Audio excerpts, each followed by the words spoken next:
All right, guys, welcome to the latest episode of the Ridgeback Rumble Talk. And today we're here with Chris Campoli.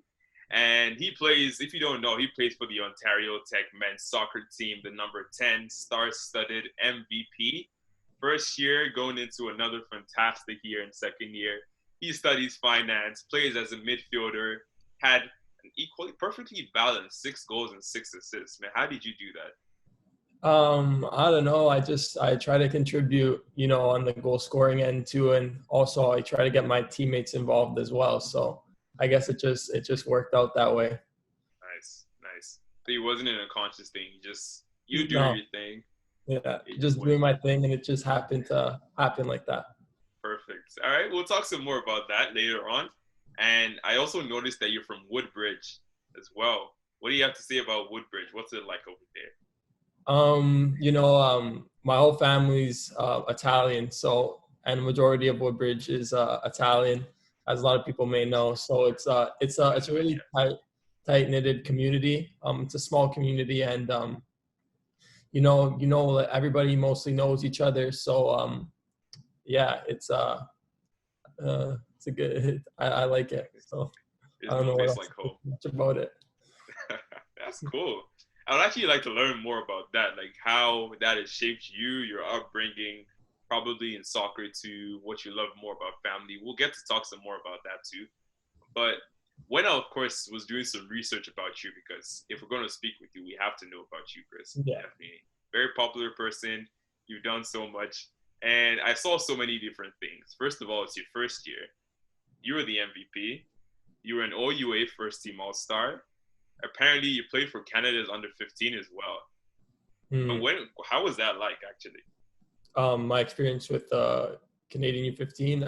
Honestly, it was a dream come true. Really, Yeah. you on TV, you're watching like all like Alfonso Davies, Jonathan David, all these Canadians that are making a name for themselves in European soccer, and you just dream to be like that and to one day achieve what they're achieving now. And so that for me, that felt like I was one step closer to that with the Canadian team. And it was an unreal experience, representing your country and with a bunch of other extremely high level players.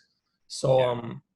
yeah, it was a crazy experience for me. I soaked in every minute of it, and it was great, playing with guys that are at the same level, if not better, playing at the highest level. Yeah. That's epic. Honestly, that's every child's dream, honestly speaking. Exactly, I yeah, mean, to represent your country. exactly. I mean, that's what I would love to do, but I'm not as good as you. This guy's above the roof. I mean, you even played in an Adidas Tango League before. I saw a bit of that as well. What was your experience with that too? It's a great event that Adidas hosts. I went from a couple guys from my team back when I used to play for Woodbridge. We got invited out to go play, and we actually made it to the finals in one run, but lost in overtime. So Oh, that was a bummer. But it's a great event. There's music, there's food. They hook you up with a lot of Adidas merch. So even though I'm a big Nike guy, same. um, exactly. Yeah, no, I love the event. I love what they do, and I say it's a great experience for anybody who can, get there and go play in it. Great, great. It's like Volta and FIFA in a Yeah, way, but exactly. with Same all the thing. fun stuff attached to it, the music, the energy. That's great too. All Yeah. right, perfect. So that's just a bit to get it warmed up, but I want to try something else with you. I want to do a little bit of a quiz to get your brain warmed up because I'm going to start asking you some more intensive questions just to have a discussion flowing, get your take on how the past Ridgeback season was. But I was doing some scurrying and perusing, and I saw that the Ridgebacks, after a long stretch of ties and draws, we finally got our first win against Ryerson, and you actually scored the game winner. Funny Yeah. enough, yeah. And the score of the game was 1-0. What minute of the game did you score that goal, Um, I know it was late in the game. I want to say it was in the 80s. I'm pretty sure. I want to say, though? A or bit maybe earlier. what? It's 70. 78 maybe or 76 around there. I'm You pretty were sure. it's literally 77 in between those Oh two. my God. Well, that's a really good guess. You know your stuff for sure. Yeah. All right, Yeah. let's give you a second question. Let's see if you'll be able to get this one then. So, out of all the teams we played against, we had a much better run of form in October after September. And there were a couple of teams we beat, but there was one team in particular that we were able to beat twice. What team was that in the regular season? What team did we beat twice in the regular season? I'm pretty sure it was Trent. I'm pretty sure we beat them twice. Yes, it was Trent. So, what were the scores of the games? The first one, I know it was it 2-1 one game. I think it was away. We beat them 2-1. And at home, it was oh my. It was a high scoring game. We scored a lot of goals that game. I remember it was six, maybe six, 5-1 or 5-2, I'm pretty sure. It was 5-2. Yes. Yeah. Pretty high scoring affair. That was a good one. Yeah. And now I have two more just to ask you quickly. So, of course, the goalie Nicholas Miller got 10 clean sheets so far in his career. And of course, on the subject of clean sheets, we managed to get about 4 during the regular season. Who did we get them against? And what were the scores of the games? These are tough questions. Wow. I know. 1-0 versus Ryerson. Yes. He got a clean sheet. 1-0 versus Ryerson.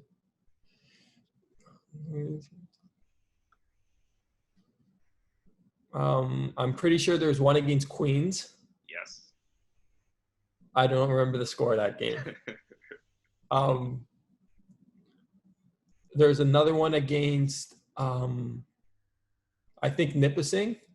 Oh no, it wasn't Nipissing. Wasn't Nipissing? No. You got me on this one. Yes, I'm so glad I did. Okay, let me give you a clue. The one against the other two teams. Let me see. The score of one is double the score. Actually, the number of goals we scored in one is double the number of goals we scored in the other one. Did that confuse you more, or did that help? That might have confused me a little bit more. Okay, so for sure Ryerson, for sure Queens.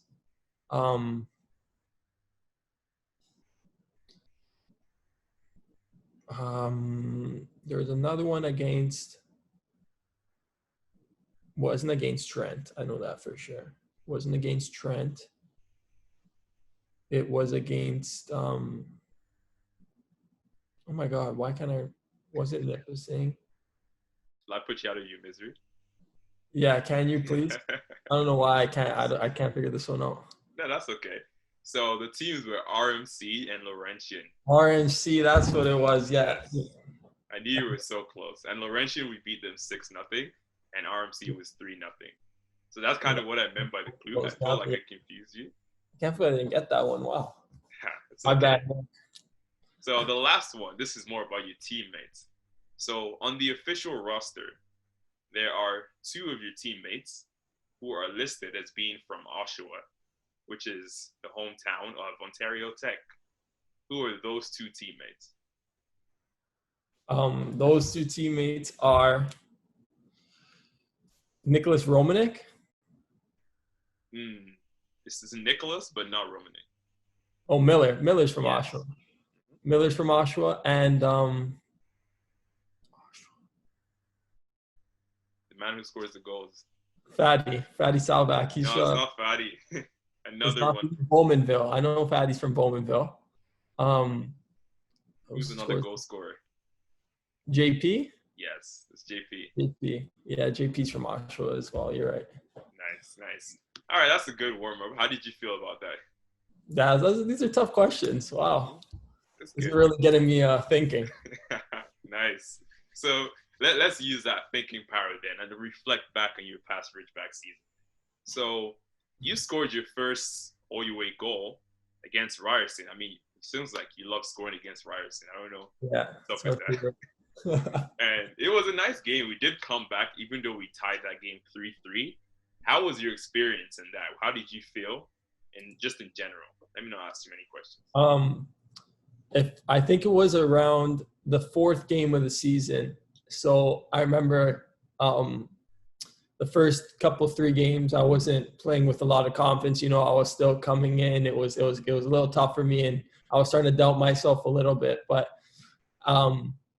so really, it was just getting the monkey off the back in that game versus Ryerson. I remember my first one was a header off a cross from another player on our team, Justin. And I remember seeing it going in, and I was just like, it was just a relief for me knowing I scored my first OUA goal. And yeah, it was just a sigh of relief, getting the monkey off my back, and again scoring later on in the game to tie it. It was what a feeling.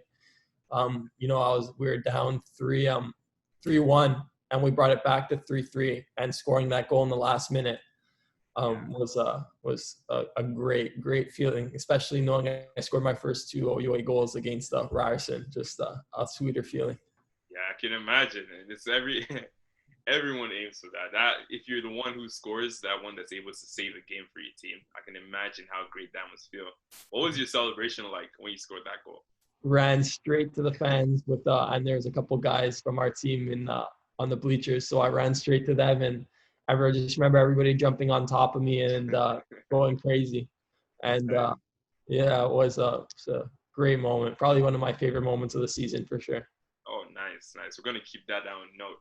So speaking of great moments, I noticed this pattern at first, and you kind of already alluded to that at first, how in September we started off with a loss against Carleton, top team, and we had a series of draws. And then all of a sudden we had 2 wins and finished off with a loss in September as well. But in October, it's like our fortunes changed all of a sudden. Boom. And I know this team is a fantastic team, no doubt about that. We had 5 straight wins, and then we had a tie as well. What caused that difference or shift in dynamic for the team from your perspective? Yeah. Can we take a 1 second break? My laptop's about to die. Can I just go grab my charger quick? Yeah, sure.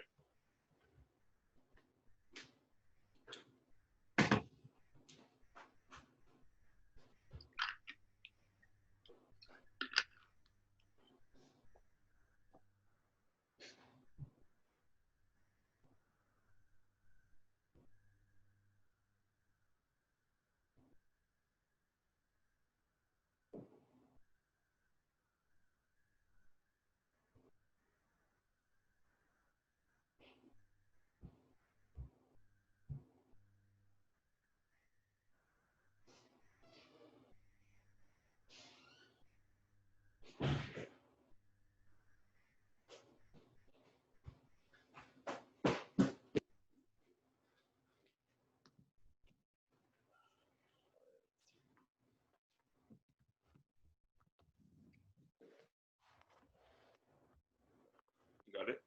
Yeah. Perfect. Sorry about that. Okay, we're good. All right, wonderful. There, we'll cut out this part. Yeah. All right. Do you want to just jump into the answer, or should I ask the question again? Yeah, can you ask the question again? We'll go from there. Yeah, sure. Okay. So in September, we noticed how initially we started off kind of slow, where we had a loss at first to Carleton, and then we had a series of draws. And all of a sudden, we got 2 wins and then a loss, of course. But then our dynamics, our fortunes just changed all of a sudden going into October. Yeah. Maybe not all of a sudden. Something must have caused that going into October, where we had 5 wins and 1 draw. What caused that from your perspective? Yeah. In September, we're a really young team. Most of our team is first and second years. So I guess September was us just trying to gel. Figure out how we each other play, getting to know each other's habits, what we like to do, and whatever, just coming together as a team and playing as a team. We were really all over the place in September. We hadn't gelled yet. And once we, found our stride and got into the system that the coach was putting, we started to click more and more. Really in October, you saw that as, we went on a nice run. And we really started to gel as a team and figured out how to play with each other. And I think that was key to us winning all those games in October. It's just us coming together as a team and gelling and yeah. Nice. So I love how you mentioned two things that I picked out from all of that. One thing, of course, was chemistry in the team that was able to be developed strongly. And of course, you mentioned something about your coaching system, how you were finally able to set it into, I guess, the tactics that you guys wanted to work with, the philosophies and whatnot. So based off of that, based on the philosophies of the team or the kind of plans you guys have put in place, what would you say is one very underrated aspect of the team that fans like me watching didn't really get to see so much of yet, but looking forward into next season, 2 seasons from now, this is one really good thing about the team that is very underrated? And what's one thing you feel that, okay, maybe we could have improved upon this a bit more this past season? I'd say something that we're really good at, is keeping the ball and playing really a possession style football, which I think is kind of overlooked sometimes. Is you play against these top teams like Carleton, UFT, and Ryerson, and their whole game plan is keeping the ball, making you run for 90 minutes, keeping it away from you. But when a team like us comes in, and we're a really good defensive team. When we're keeping the ball just as good as they are, it creates kind of an even game and disrupts their game plan a lot. But on the defensive side, we're a really good team. We don't let in a lot of goals. And I think that's also a little bit overlooked too, is yes, it's all about the goal scoring. Yes, that's what you see in the social media. It's all the goal scoring, the goals, the attacking play, and, and the defense aspect of our game kind of gets overlooked. And we have a really good defense. Jacob Bagley, Noah Antonucci, Justin, all the other guys. I can go on and praise them for how good they play defense. But I think that's an aspect that's really overlooked.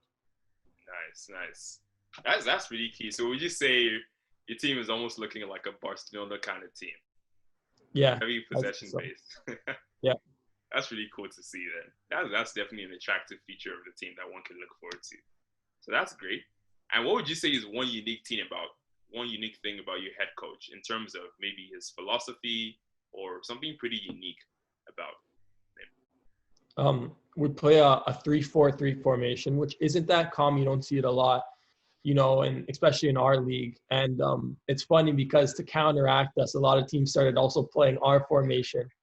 So it started off as us just trying to counter Carleton's style of play in game one of the season, but it turned into a formation that, we really liked and fit perfectly into. And Ramin's a really good coach. He always gets you fired up before a game. You just want to run through a brick wall for him. And I think that's a really unique aspect about him. He really gets you fired up for the game. He really fills you with confidence and allows you, not to get your head down after you make a mistake. He's always telling you to keep going, keep pushing. And everybody loves him for that. That's great news. I need to meet this guy, man. Honestly, I need to get fired up. But speaking of fired up, I have these couple of questions for you. I want to learn more about your teammates.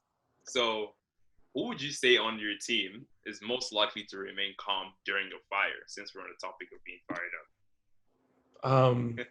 I'd say definitely Nick Miller. He's probably the most calm guy on the team. Nothing really fazes him. I've never really seen him get riled up, whatever. He's always the most calm in any situation. So I'd have to say him for sure. I think everybody else on the team would be going berserk. I think he's the calmest one for sure. Nice. So when you concede a goal, what's his reaction usually like? Of course, obviously when we concede a goal, we're all down. But, we have a couple of guys on the team that are great leaders like him and Baggy that, pick up everybody's heads and get us to keep going and keep pushing no matter what happens during the game. That's good to see. Everyone needs those solid rocks in the formation every single time. Yeah. So I have this other question. Based on the characters or personalities that in this team, just based off of that, maybe not necessarily soccer skills, let's take it away from soccer. Who would you say is most likely to become famous? I'd say T. Why? On our team. I honestly think he could become a comedian if he wants to. He is probably one of the funniest people I've ever met. Great guy to be around. We love having him on the team. He's a guy who lifts our spirits up whenever like something goes wrong. And I think honestly, he's probably one of the funniest people I've ever met. He could probably be a comedian and be famous one day if he really had a go at it. That is good. That is rich. So would you say he's the kind of person you rely on? Let's say the team is feeling down and somebody just needs to lighten the mood. That's him. Straight off the bat. That's good. Okay. Okay. Sure. So one last question though. Who would you say is most likely to win a Who Wants to Be a Millionaire contest? Quentin Walker. Why? That's an interesting one, but Quentin honestly is a genius, super smart, and super funny guy too. But I'd say for sure him. He's one of the smartest people I've ever met. And I think if there's anybody to win that contest, it'd be him. He'd find a way for sure. He'd find a way. You can put money on that, like for Yeah, sure. I'd put money. If anybody were to do it on the team, it'd be Quentin. Oh my goodness. Quentin needs to become my tutor. This guy needs to become best friends with me. Okay. So I have this question though. This is a quick one. Why did you choose the number 10 for your jersey? Actually, there's a really good story behind this. My brother played for UOIT a couple years before I showed up, and he was the number 10 at the school, and he won Male Athlete of the Year, a bunch of awards, whatever, and really he was the reason why I chose UOIT. He really pushed me to go because he loved it. He really enjoyed his experience, and he always told me that it's a great place. He loved his time here, and so I remember when I showed up, it was kind of like a passing of the torch, the number 10 down to me. And that's the whole reason probably why I chose number 10, because of my brother. And now it's just me trying to leave a bigger mark on the school that he did. Nice. And you're already on path to do that, in my opinion. That's good. You're taking the right steps. So when you're talking about passing the torch, let's be specific about some things. Sorry, I got my words twisted up there. So would you say you and your brother play in the same position, at least for one? Or if not, I know you're a midfielder. What kind of midfielder are you, actually? Me and my brother actually are really opposite players. He was a striker, really quick, scored goals, scored buckets of goals, always if the ball dropped in front of the net, he was there to score. And I'd say in some aspect we're the same, but we're very different. He's really like just a striker, in front of the net, selfish, scores goals, quick, will beat you with pace. And me, I'm more, yes, I'll take you on 1v1, but I rely a lot on my ability to, pick out passes and use my vision and think quicker than my opponent, to get into areas where I can receive the ball and create something for my teammates or find myself in a goal scoring position. So I'm more a midfielder, and he's definitely more of a striker. That's honestly the perfect combination if both of you were playing together. Yeah. So you describe yourself more as someone like an Iniesta or Bruno Fernandes or someone like that. Yeah. Awesome. This is some of my favorite people. But speaking of favorite people, this is a funny thing that I came across. So a while back, you were picked as an athlete of the week, and the Ridgebacks had this little quiz with you, or rapid fire round. And now you have the perfect time, and you have much more time to explain your answer in detail. Okay. So they asked you who were your celebrity crushes, and you mentioned Rihanna, Beyonce, and Chantel Jeffries. Why? Honestly, those were just the first three females that came to my head. When you're put on the spot like that, you don't really get to think too much. So I was just throwing out answers. But I'd say if I could redo it, I'd definitely say, now that I had time to think, I'd definitely say for sure Chantel Jeffries is in there. Madison Beer is definitely in there. And my last one would probably have to be Choose wisely. I know. Kylie Jenner for sure. Kylie Jenner, yes. Yes. Yeah. Awesome. Okay, you just redeemed yourself. Exactly. Okay. So great. On the topic of that, actually, speaking of like celebrities, popular people, sports people, whatnot, outside the world of soccer, I know. Are you into sports like basketball, other sports like Yeah. that? Do you watch basketball too? Yeah. Who are some of your favorite players or moments or people or teams, whatever? Fred VanVleet for sure. Toronto. I'm a big Raptors fan. Yeah. Steady Freddy's for sure my guy. But if we're talking just straight up favorite player in the league, I'd have to probably go Kawhi Leonard or LeBron James. Nice. The claw.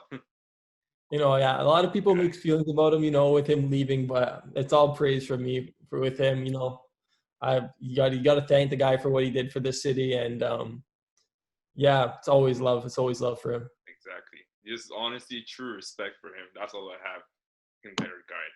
So, on that topic of respect is a key part in friendships and relationships and all that kind of stuff. So, who would you say are some of your teammates that you respect very heavily, probably as friends or even just as teammates on the soccer pitch? Who are some of those kind of people?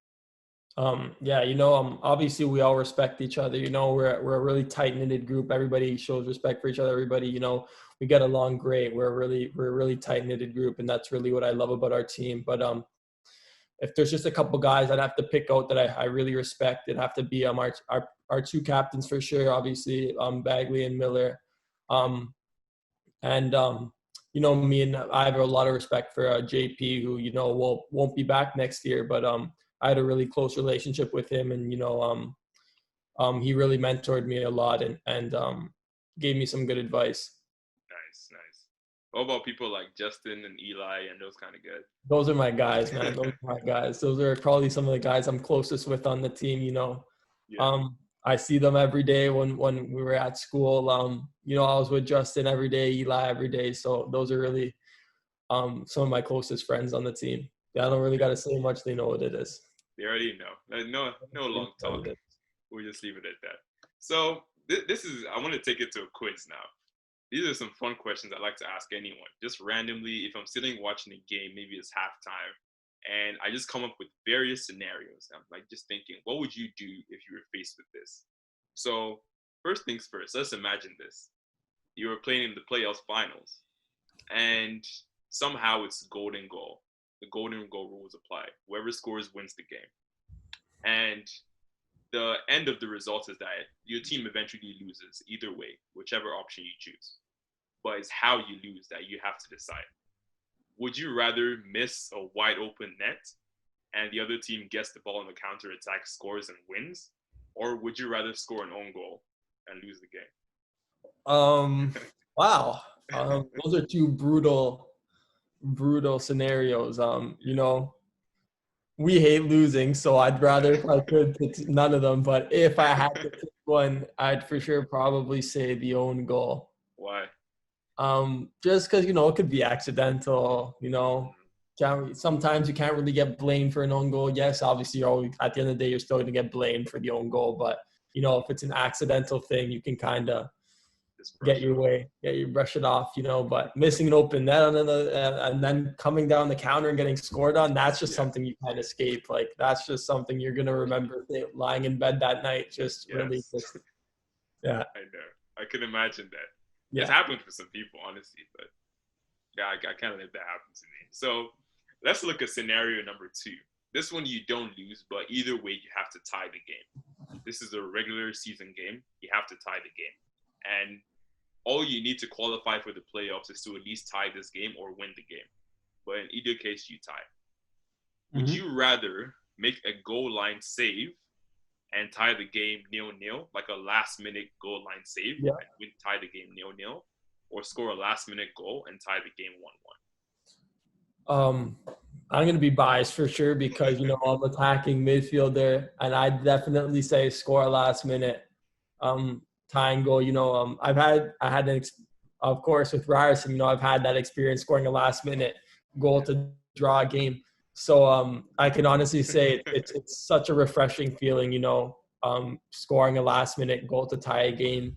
really, it's really nothing like it. Yes, you can already relate to that for sure. Yeah. So now this is a last question. Let's say either way you win the game, but it's which one would you say you trust yourself a lot more to do? So would you rather win the championship or attempt to win the championship rather by taking a penalty against the best keeper in the league? Or would you attempt to score from the halfway line? This is just some bizarre rules. Score from the halfway line, but there's no goalie in the goal, and the ball can't touch the ground. It has to go straight into the net. Which one do you trust yourself more with? The penalty shot for sure. Why? On our team, I'm kind of like the designated PK guy. So, every time I step up, and it's been like that for my whole life, even with my club teams, I've always been that go-to PK guy. So, fun fact is I've never missed one in my whole life. What? So, yeah, never. A couple guys in practice will say they've got me, but that's just all rumors. I trust myself with the penalties. It's just about, picking a spot, sticking with it, and just striking the ball so that the keeper can't get it. And I honestly am a true believer that if you hit the ball well enough and you put it in the right spot, that even if he goes the right way, there's no chance. So I really trust myself with penalties like that. So I'd have to say probably penalty against I've taken some against the best keepers in the league already, so I don't really doubt myself when it comes to that. My goodness, the trust is already super high for that. You have the evidence to back that up, straight off the bat. So how do you feel about penalty takers like, for example, Hazard or Jorginho or Bruno Fernandes or people like that who tend to do Panenkas a lot, or all those pretty weird penalty taking moves? How do you feel about that technique? There's some really weird techniques. Actually, I'm seeing a lot more players do that little hop technique where they do that hop and get the goalie. I don't know how they do it. I've tried it. I can't get my head around it. It's just not a PK that I can take. I'm really more just straight fundamentals, a little stutter step, and I strike it. I've given the Panenka here and there. I've done it a couple of times. It's a really nervous thing because if it doesn't come off, you obviously look stupid. So you really have to have a lot of confidence to pull that off. And I've done it a couple of times, but some of these other penalty techniques, I don't know how. Especially Hazard, it's just a little pass down, and he always gets the keeper going the wrong way. I don't know how, but never. Risky. Yeah, I could never. All right, fair enough. So we're not going to go down that direction, but you can never do that. But like you said, but one thing you can do though is tell us the story of your life up until this point. If you were to summarize, let's say I was meeting you for the first time ever, and I said I want to become your best friend, Chris, but I first need to know about your background and everything you've been through up until this point. How would you summarize your life story? This is a really good question. My parents, my dad's full Italian. He was born there, and so was my older brother. My mom's Canadian. They met in Italy, and they got married, had my brother, and came back to Canada, to give us a better life. Growing up, my dad, it was always soccer in my household, soccer. It was, there's no point in even asking if you could play another sport. It was already set in stone for us. And my whole family is just huge soccer fans. We're AC Milan fans. Every game they play, Sundays you used to hear TLN, the Italian network, blaring from upstairs. Every morning it was a family event, watching the game, and it still is now. So it's a family event when they play. So soccer is really a big thing in our household. My mom's always has been a little annoyed with it because there's always been, practices, making dinner quick so I can get out the door. And my dad's always was always willing to take me, wherever I wanted to go to play. He's been my biggest supporter for sure. And my inspiration, to play. He's always been my coach. He's always been my harshest critic. And he instilled in me that just to never be satisfied. No matter what, every time I have a good game, it's always, yes, he praises me, but it's always, what can you do better next game? And it's really rubbed off on me, to never be satisfied with myself and always push myself to continue to get better. And growing up in a household, with my older brother. You know, he never let me win at anything. It was always, if you're going to win, you're going to earn it. So it didn't matter what we played, whether it was Xbox, video games, outside in the backyard, soccer, basketball. It was never, I always would, you know, get beat and throw my fits when I was small, cry, this and that. But really it helped me grow as a person because, you know, it taught me to work hard if I want to get better and win at things. And yeah, it really taught me a lot about myself and instilled a good work ethic in me. So he's also a big reason why I am like where I am today. He's also someone I look up to a lot, especially when it comes to soccer. You know, he's accomplished a lot in his career, and I've caught myself, you know, just trying to be like him or do bigger things than he is. And it's always a competition in my household. So I always want to do more and go above and beyond and make sure, you know, I come out as the person who leaves a bigger impact. But yeah, growing up, you know, that's how I say, really competitive household, really earn your things. Nothing's nothing that you're not getting a handout from anybody. And that really rubbed off on me and made me, you know, the person I am today. And a lot of the success I've had in soccer and also academically, you know, I owe to my parents and my brothers, you know, who have taught me a lot of life lessons. So Nice. yeah, Lots of character development, lots of hard work. Development. Yeah. So I need to ask you this very honest question, and I need you to answer honestly. Who was better at soccer between you and your brother? Tough decision. You know, you ask him, he'll say him. You ask me, I'm obviously gonna say me. That's why I need you to answer honestly. Who do you actually think is better? Who has more potential between you two?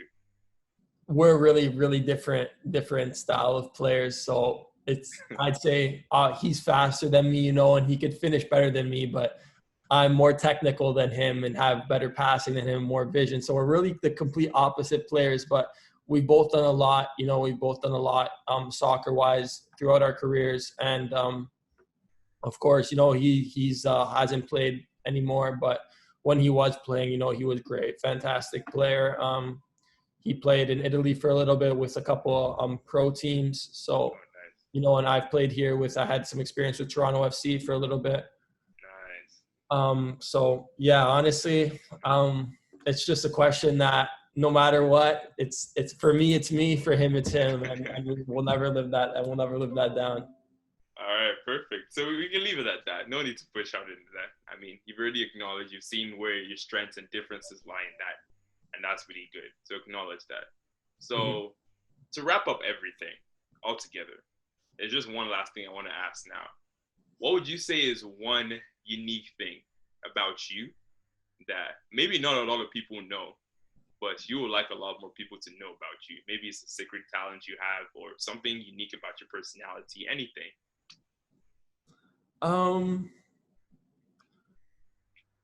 A fun fact about me. Yes. That's a tough one. It is. You know, touching on the earlier topic of basketball, a lot of people probably are going to find this as a surprise, but my favorite sport to play, the one that I enjoy the most, besides soccer, is definitely basketball. You know, I'm a big basketball guy. I love to play. You know, if I'm in my backyard, you know, I'm playing basketball. On my off days, I'm playing, you know, so that's something that I really enjoy. Hold on one second. Let me shut that up. Sure. Okay, never mind. It's the Toronto Raptors calling you. Yeah. You know, I'm a really big basketball guy. You know, I enjoy to play it a lot. And on my off days, as I said, I'm a big basketball guy. But yeah, I'd say that's a fun fact about me. Nice. Yeah. I'd say that's probably something that someone wouldn't know just by looking at me. Yeah, I wouldn't have guessed that. I mean, in my head, you were all soccer, this soccer maestro, and all of a sudden, you're just chipping basketball out of nowhere. And now I'm thinking, what can't you do? That's cool. That's cool. So now, finally, the floor is yours now. If you'd like to shout out anyone, is there anyone you want to point out that we didn't mention? Anything you want us to touch on, just to wrap up everything? The floor is yours. I'm gonna give a little shout out to them people behind the scenes, that don't really get a lot of love. Our medical staff and Jess Saul in particular. Really, really my go-to whenever something's wrong with me. I always go and see her, and she always gets me right. So I never got the chance to really thank her, but I thank her for that. And shout out all my guys, of course, on the team. Um, you know, Not really much to say. They all know what it is. We're going to come back this season, hopefully, if there is one, stronger and better than ever. So be on the lookout for that, because we're really going to do big things in the coming years. Nice. That's fantastic, Chris. Thank you so much for joining us today. It was a fun conversation. Got to learn a lot about you. And best of luck. You said, we don't know how this season is going to play out, but however it goes, I wish you all the best for sure. And I know you're going to kill it. Score even more goals, double this time around. All right. Thanks for having me. No problem, man.